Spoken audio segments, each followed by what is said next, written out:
Hello and welcome. Danette here.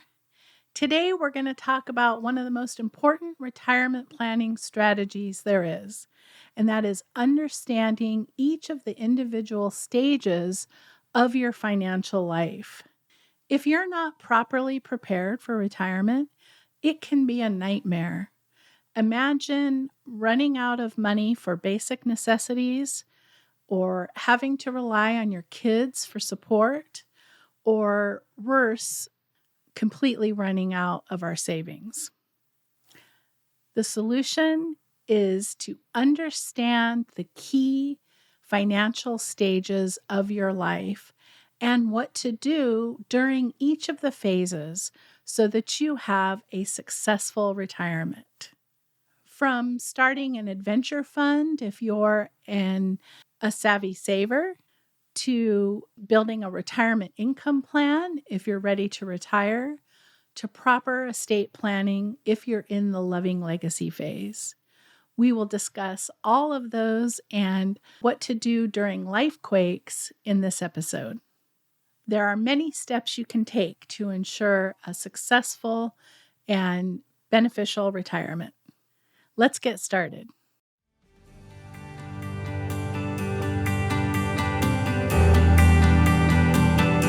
Hello, Danette here, and welcome to the Ready to Retire podcast, where we share real-life stories and actionable tips and strategies to help you along your financial journey. Are you ready to retire? Let's go.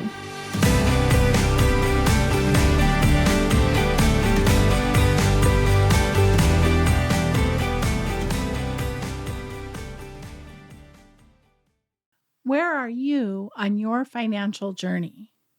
Wherever you are, it's important to know that at different ages and stages of your life bring different opportunities and challenges for you to look at.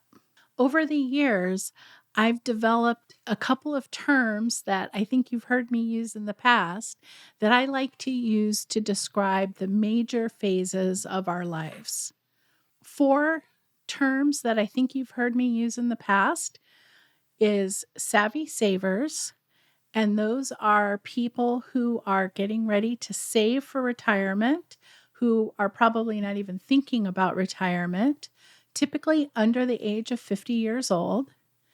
Then there's the ready to retire group, and that is somewhere between the age of 50 and 65.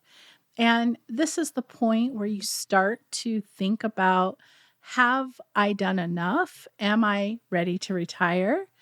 And what is that going to look like when it happens? So there's a kind of a range of ages there, but typically between the ages of 50 and 65, we're starting to think about retiring. The third stage is loving legacy. This is once you've been retired, you're living your life, you're meeting your cash flow needs, everything's going good. And the key challenge that you want to focus on at this time of your life is things like estate planning. Are your wills in order? Are your trusts in order? The fourth phase is something I call life quake. And a life quake can happen to us at any time in our lives during any one of the stages. A life quake is when we have a death in the family, we lose our jobs, we had a pandemic. A life quake can impact our journey at any point along the way. And so we're going to talk about a couple things we can do when that happens. Let's start by talking about savvy savers. This is typically when you're under 50 years old. At this stage, you're likely focused on building your career, starting your family, and starting to accumulate wealth, putting money into savings accounts, into 401ks or IRAs. If you're a savvy saver, this is the most important time to develop good financial habits. Getting regular habits in place, like regularly contributing to a 401k, is going to go a long way towards making your long-term goals achievable and your long-term retirement plans successful. And sometimes it's hard when we're young, when we're in our 20s and 30s, to think about retiring as being such a long time from now. But getting started early, building up good habits early, is a great way to get started. One of the most important things you can do at this stage is establish an adventure fund. Typically, you hear about it as called an emergency fund, but I like to call it an adventure fund. Let's plan to use this money for something fun and exciting. And then, if something goes sideways in our lives, we have a pool of money to cover that expense. But if we don't have anything go wrong, we have a pool of money that we could do something fun with. So we recommend keeping 3 to 6 months worth of your net income in a savings account that's easily accessible. Another important step for savvy savers is to start saving early. Establish those 401k plans, the IRAs, have regular monthly money taken out of your paychecks. Really start to build those habits early. The third tip for savvy savers today is to eliminate credit card debt.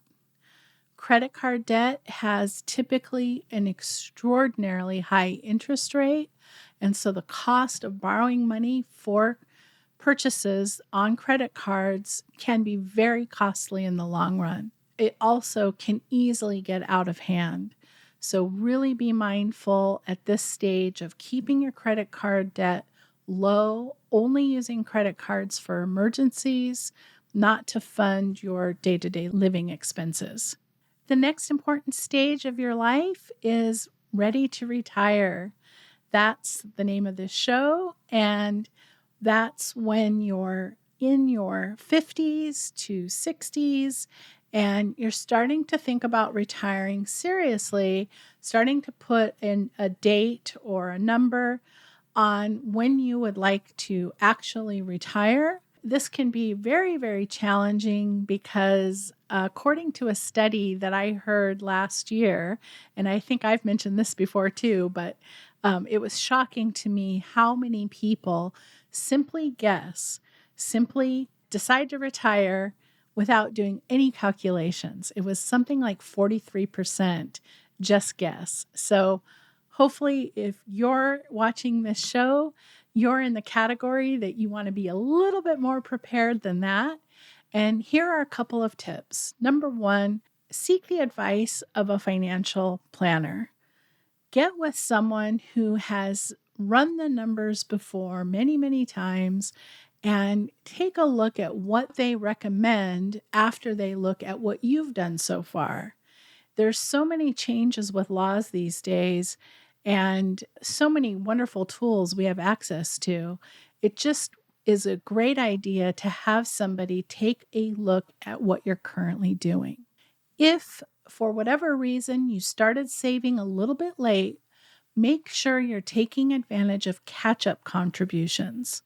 We can make catch-up contributions to our IRAs and our 401ks once we're 50 years old. That's a great way to help supplement for those of us that couldn't get started on time, and if we're a little bit late getting started to the game, is called catch-up contributions. Another step you want to take is finish paying off your debt. As we get close to going from net saving our money to net spending our money, it really puts people in a good position if they can go into retirement debt-free.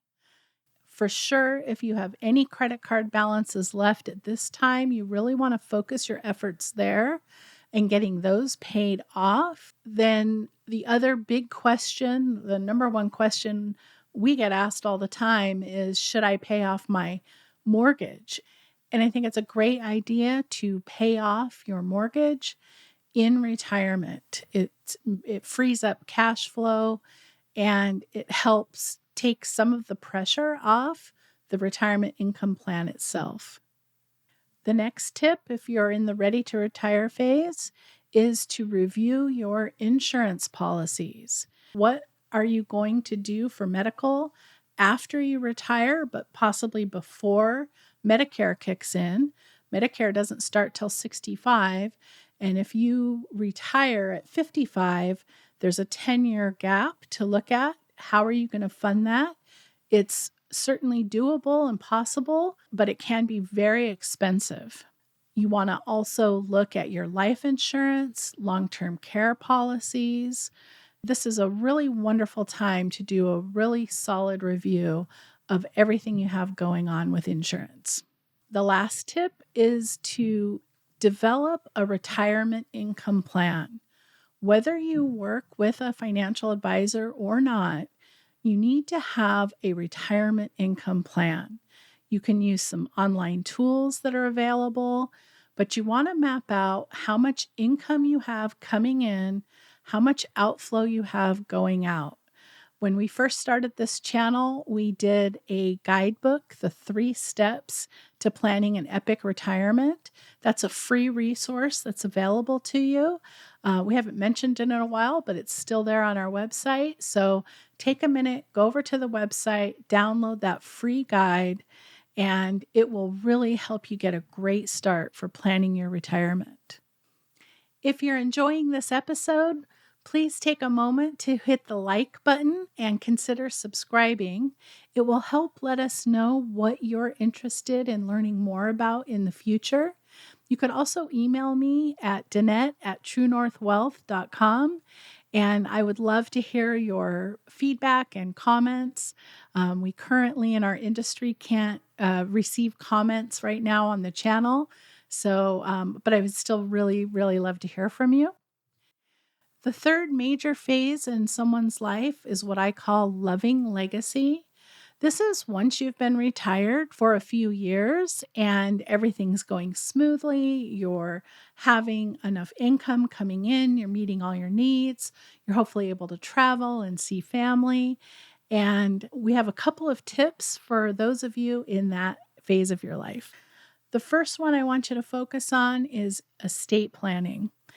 And that is having your wills and trusts regularly reviewed. They should be looked at every 3, at the max 5 years.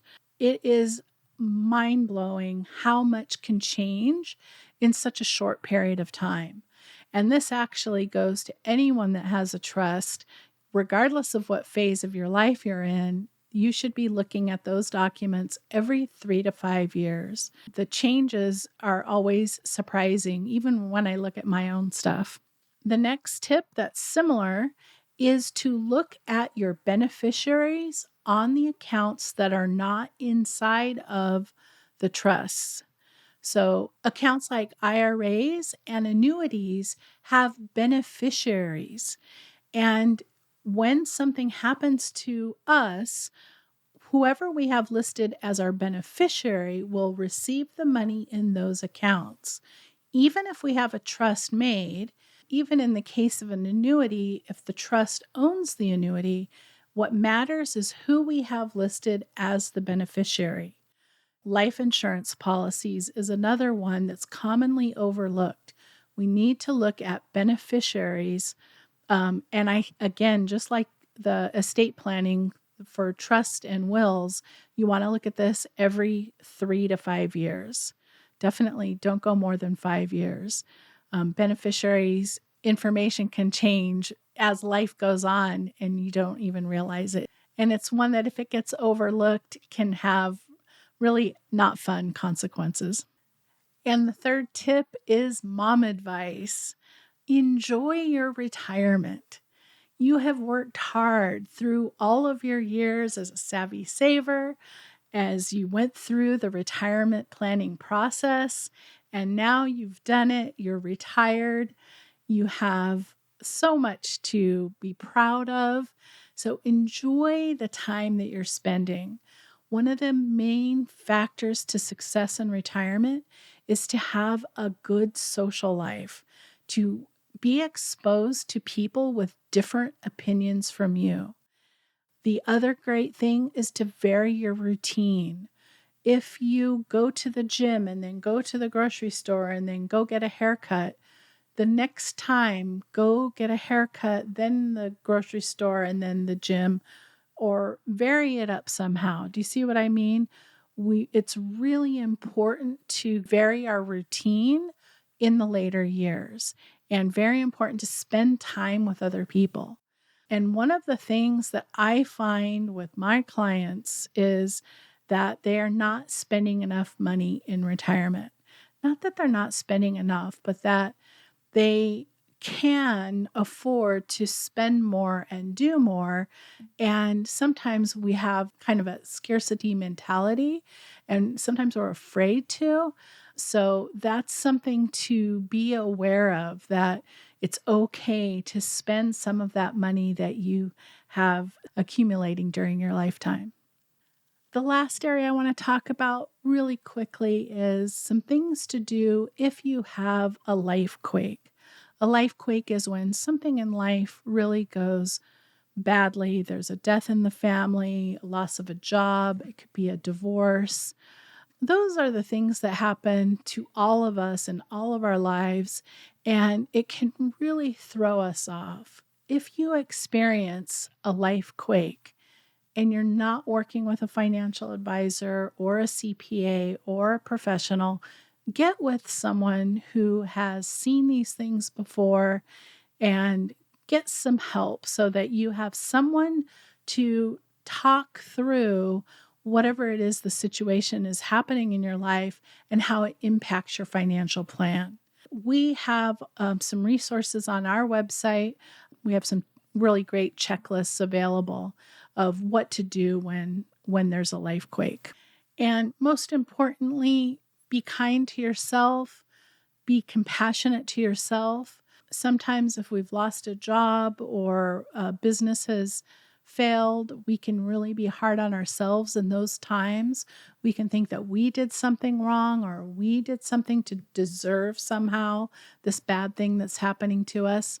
And so really take the time to be kind to yourself, love yourself, and be compassionate for yourself. And so the main thing that I want to convey during this episode is that it is never too late to start. And depending on where you are in your financial journey, there are a couple of things you should be focusing on at each stage. Hopefully, we've broken it down in a way that's kind of easy to understand and take a little bit of the overwhelm out of the process of thinking about retiring. So I hope you have a wonderful day. Thank you so much for tuning in, and I'll see you in the next episode.